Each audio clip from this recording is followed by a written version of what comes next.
यह सरयू नदी के किनारे बसी अयोध्या महर्षि वाल्मीकि द्वारा लिखे गए रामायण का केंद्र। बालकांड के अनुसार श्री राम का जन्म भी यहीं पर हुआ और उत्तरकांड में गुप्तार घाट पर जल समाधि लेने के साथ ही उनका समापन भी। गुप्तार घाट 19वीं सदी में अयोध्या के राजा दर्शन सिंह द्वारा बनवाया गया मंदिर आज भी घाट पर मौजूद है। यह जगह अयोध्या से 10 किलोमीटर दूर पश्चिम की ओर फैजाबाद छावनी में स्थित है। इतिहासकारों के अनुसार 600 साल पहले 16वीं सदी में जिस समय भारत में विदेशी आक्रमणकारी मंदिर और मूर्तियों को तोड़ रहे थे, तब अयोध्या के संतों ने जन्मभूमि में विराजमान श्री राम के प्रतिष्ठित मूर्ति को गुप्तार घाट नामक स्थान पर जल समाधि देकर रेत में दबा दिया था। बाद में यही प्रतिमा रानी कुंवरी गणेश ओरछा लेकर गई और वहां स्थापित कर गए राजा राम मंदिर का निर्माण करवाया। इसीलिए आज भी ओरछा को बुंदेलखंड की अयोध्या कहकर पुकारा जाता है। नागेश्वर मंदिर और राम की पेड़ी। पुराणों के अनुसार अयोध्या को श्री राम के पूर्वज मनु व इक्ष्वाकु ने स्थापित किया था। इन्हीं के 64वें वंशज श्री राम के बाद उजड़ी हुई अयोध्या को कुछ ने फिर से बसाया। लेकिन अयोध्या कितनी बार बसी, कितनी बार उजड़ी, इसका कोई भी उल्लेख ना तो पुराणों में मिलता है न ही इतिहास में। कुछ विशेषज्ञ ऐसा मानते हैं कि उज्जैन के राजा विक्रमादित्य ने लगभग 2000 वर्ष पहले अयोध्या के प्राचीन नगर की खोज करने के लिए सरयू नदी के किनारे कई प्राचीन शिव मंदिरों की प्रामाणिकता को लेकर गहन अध्ययन किया। विक्रमादित्य के नवरत्नों में कालिदास, घटकपर, वेताल भट्ट, शपणक, वाराह मिहिर, वररुचि, शंकु, अमर सिंह एवं धन्वंतरी शामिल थे। इन लोगों ने रामायण के आधार पर अयोध्या को खोजने एवं पुनर्निर्माण में महत्वपूर्ण भूमिका निभाई।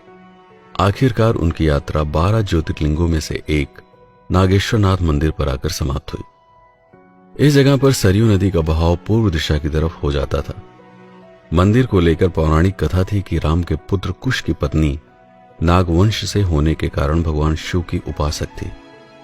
सरयू में स्नान करने के बाद वह रोज अपनी पत्नी के साथ अयोध्या की सुख समृद्धि के लिए इसी मंदिर में ध्यान किया करते थे।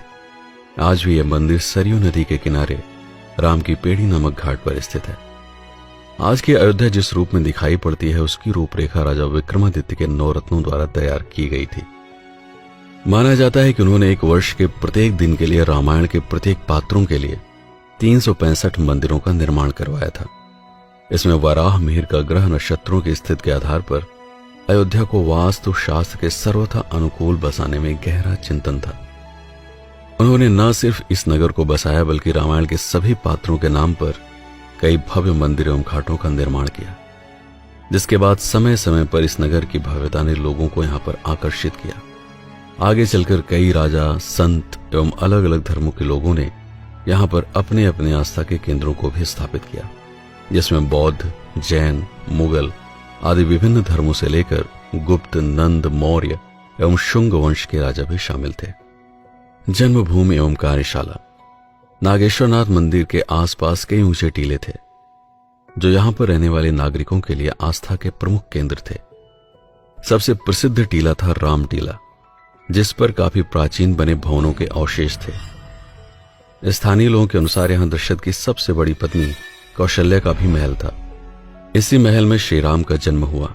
पुराने अवशेषों को फिर से जीवंत करने के लिए विक्रमादित्य ने इसी टीले के चारों तरफ एक विशाल कोट का निर्माण करवाया और तब से इसे श्री राम जन्मभूमि रामकोट के नाम से जाना गया।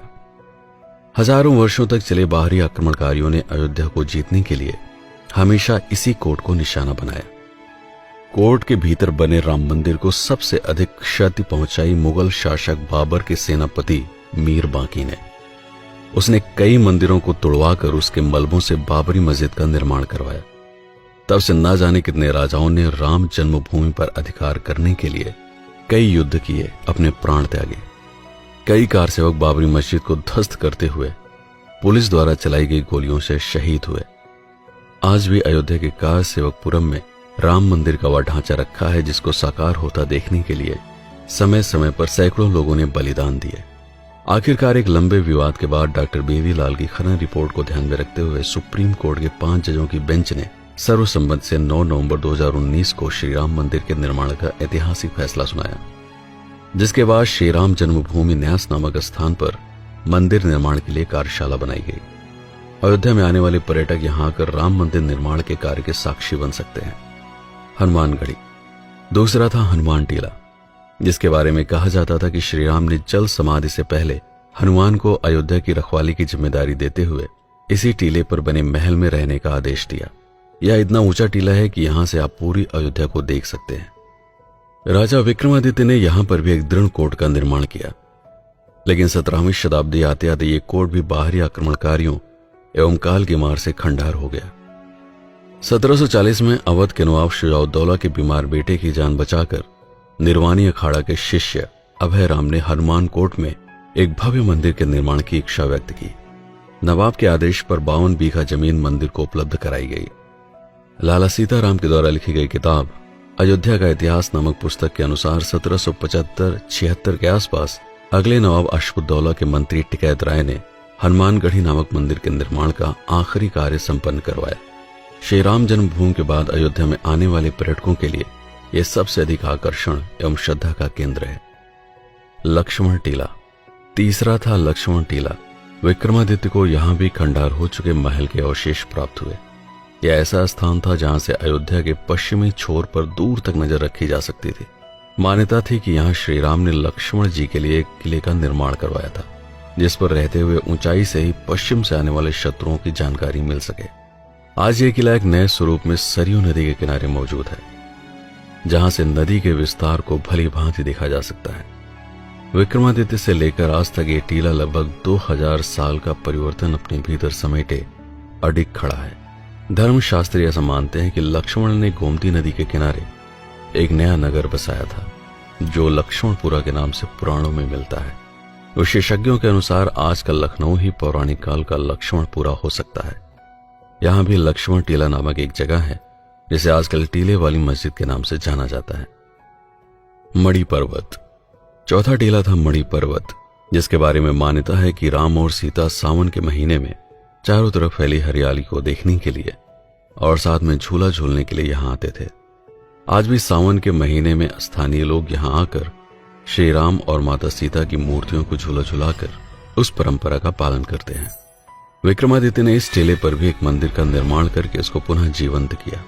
भारतीय पुरातत्व विभाग के अनुसार महात्मा बुद्ध ने अयोध्या में 6 वर्ष इसी मणि पर्वत पर बिताकर अपने शिष्यों को बौद्ध धर्म का उपदेश दिया।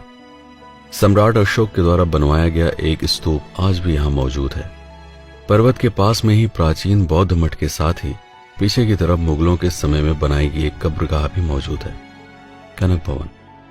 कनक भवन के बारे में मान्यता है कि इसे महारानी कैकेयी ने सीता जी को मुंह दिखाई में दिया था। तब इसकी दीवारें सोने से अलंकृत थी।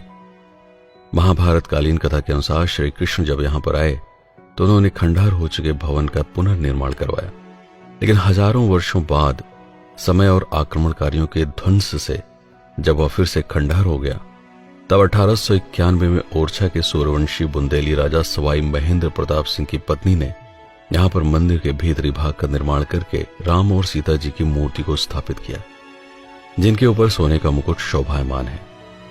मंदिर के बाहरी भाग का निर्माण टीकमगढ़ बुंदेलखंड के महाराजा की पत्नी वृषभान कुमारी ने करवाया। कनक भवन का वर्तमान स्वरूप बुंदेलखंडी राजाओं की ही देन है। रामायण भवन। श्री मणिराम दास छावनी में स्थित है वाल्मीकि रामायण भवन। यहां संगमरमर के पत्थरों पर पूरी रामायण संस्कृत भाषा में लिखी है। देश विदेशों में रहने वाले हिंदू धर्म के लोग यहां राम नाम लिखकर जमा करते हैं। श्री नित्य गोपाल दास जी महाराज ने सन 1976 में इसे स्थापित किया था। अशर्फी भवन।